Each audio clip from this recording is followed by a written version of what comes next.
What's up, guys? Chun is back. I've got a match here. This is a fourth gen roulette match against 1mil456. This is one of several roulette matches that we had over the Memorial Day weekend, but I definitely love doing these. I had a lot of fun doing them, so he picked me a pretty good team, and his is kind of just okay, but we're gonna see how it turns out. So I get a dual screen Bronzong as my lead. He gets a Spiritomb, and it actually turns out to be a Metronome Spiritomb. So I went to Tyranitar thinking it might be choiced and it might go for a trick. I just wanted to be safe, so pretty cool. He gave me a present. Didn't know it was Tyranitar's birthday today, but it's all good. So I'm gonna go to Sandslash, which is sick. I can't believe he picked both in the same team, both guys for me, because I've got the Sand Veil. So I don't even know what he got from Metronome there, but I'm gonna set up the rocks. So yeah, I even got a Stealth Rocker, which is insane. He goes to Butterfree, probably predicting the rocks, and I'm gonna go for the best in-game move ever, as the Paris count goes down. That's what he got, Parasong, on the second Metronome. But I go for Rollout, and Sandville activates, so he's not able to get off the Sleep Powder, even with the Compound Eyes. So the greatest in-game move of all time. You get smashed by Rollout. You do not want to mess with it. But anyway, it's easily going to 2-hit KO the Butterfree. And since I got Rocks up, I'm just not caring about Sandslash at that point. Man, if that was a Sandshrew, that would be a classic Ash versus AJ battle for those of you old guys that watched the Pokemon anime since episode 1. You guys know what I'm talking about. But anyway, he goes to Steelix on the double down, and I go back to Bronzong.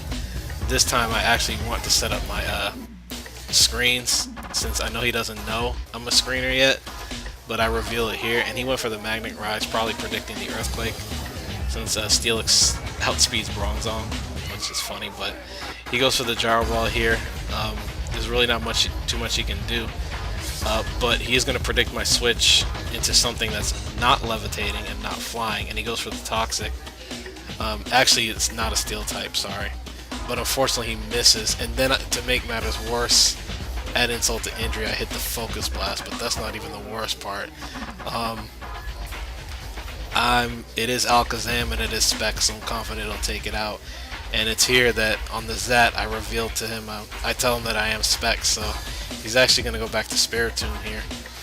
And I'm going to switch out because I'm locked in the Focus Blast.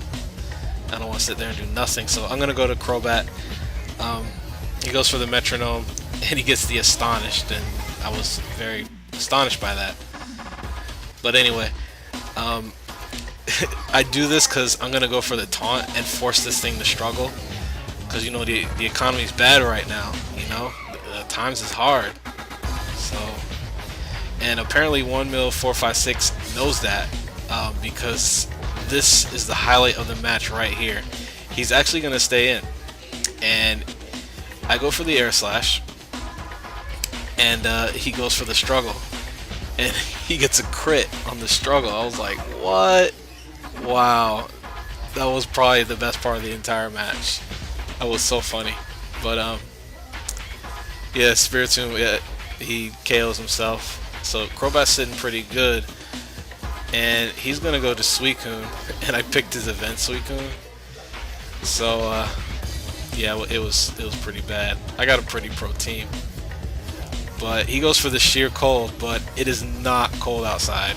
There's sand everywhere. There's no way that's gonna hit. So I go for the Taunt, thinking he might have Calm Mind, maybe, I don't know. But it looks like it's just a straight up event moves, because he now shows the Extreme Speed. And then I hit the Hypnosis, which is crazy.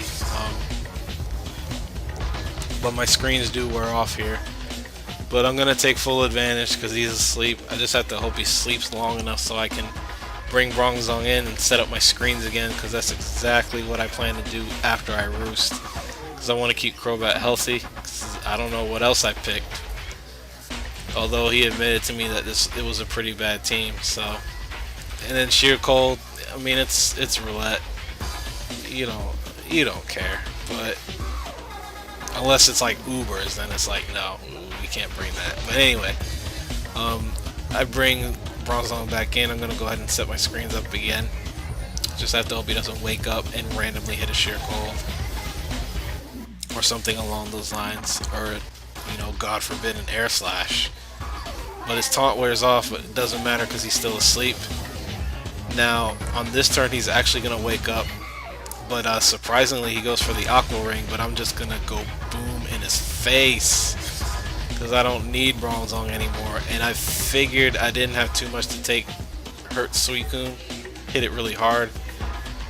Actually I did, but I really didn't feel like using it. But anyway, it's another double down. He brings one of his last two guys out. A Slot King. I'm going to bring my Infernape in, so we both brought our monkeys in. But I'm just a chimp, and he's a giant gorilla. And I'm afraid it's a gorilla with a choice band, so I'm going to switch right back to Crobat, hoping he go for the Earthquake, but no, he sticks for the safe return with the safe return. And this Crobat, I EV'd it to be pretty bulky, so it doesn't take that much, and actually it's not banded, as you guys will find out later on, although maybe you figured it out already. But I go for the Roost, and he's going to switch out to reveal his last guy, which is a Dragonite, which is funny because the first match we played, he picked a Dragonite for me, so I go for the taunt thinking it's a Dragon Dancer. He went for the Dragon Claw, so it tells me that it probably is a Dragon Dancer. He just didn't go for it because he knew I had the taunt, so. But yeah, I just go for the Air Slash here. He's going to go for the Dragon Claw. It's like a 4-hit KO, pretty much. So I'm pretty comfortable staying in here. And I think here I just decide to Roost, I believe, so. No, I switch out and I go to Alakazam. And he actually predicts my switch, which was a sick play. And I did it because I knew my screens were running out, and I figured, you know what, even if he predicts me to switch, then Alakazam would live it, only because of the screens. So I know I outspeed, so I'm going to go for the Psychic. Will easily take his Dragonite out. And my screens are running out now. My Reflect is gone, so he's going to bring Slot King back in, his last. I'm going to switch. Actually, no, I'm going to stay and fodder Alakazam out just to see what he will lock himself into, because it turns out he's actually Scarfed. And now I'm going to bring in, I believe, Tyranitar. I bring Tyranitar back in. And his monkey's being lazy. He's too busy picking his nose. So I'm just going to go for that Choice Banded Crunch. And it brings him down just enough for the sand to finish him off. So that was an awesome game, 1mil456. We definitely hope to do these in the near future. But anyway, guys, if you like what you saw, you like what you heard, don't forget to like, comment, and subscribe. And Chun is out. Peace.